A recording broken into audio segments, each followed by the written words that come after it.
Kami po ang Echoes of So, Echoes of Siyempre po, Echoes. Yun po yung na-refit pa kapag nagsasalita po tayo sa kanilang area or nagbabangstak yung sa mga Echoes of Eternal Life. Dito po, kami po nag-represent sa Echoes, is yung parang proclaimers or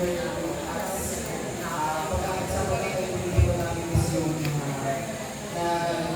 nag-preach at mga nagsasalita yung mga nag-express na eternal life is yung word of God. And Echoes of Eternal Life might sound subjective, pero we go shout, shout, shout when we're together. Shout, shout, shout, shout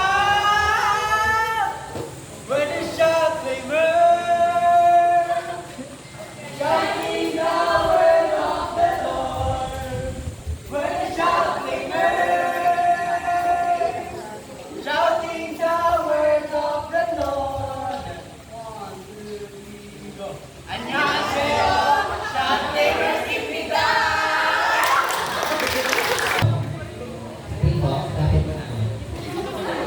Miss Shout Claimers. Actually, ang pinakauna po namin dito is shout out. Yung shout out po kasi masyadong common at lagi po nalilinig. Invite po namin yung proclaimers and shout. Kaya po siya naging shout claimers. Ang mga dito naman po sa nakikita nyo, yung flag namin ginawa ng clouds, and there's a mountain, tapos meron po siya tao na nagsha-shout. Nagsha-shout po siya. Dito po, kaya po siya merong clouds kasi po, we want to hear even beyond the sky. Luminara, liwanag mo'y nagnining. Luminara, problema ko'y nagnining. Luminara, sa Diyos ako umaasa. Luminara, pag-asa'y nakamit ko na. Go, Luminara! Lungkot, miserable, Na, nasira, at, ano? Tara? So, hello po. So, ito po yung ginawa namin vlog. Alam po namin na for you guys, it's simple, but for us, it's innovative. Kasi for us, simple is innovative na. Ayun po. So, Luminara, ang nakuha po kasi namin word is proclaimers ko kasi nagde-declare po tayo ng gospel sa mga tao, which means nagpapahayag po tayo. So kapag nagpapahayag po tayo ng good news, nagkakaroon po ng kaliwanagan ang buhay ng mga tao.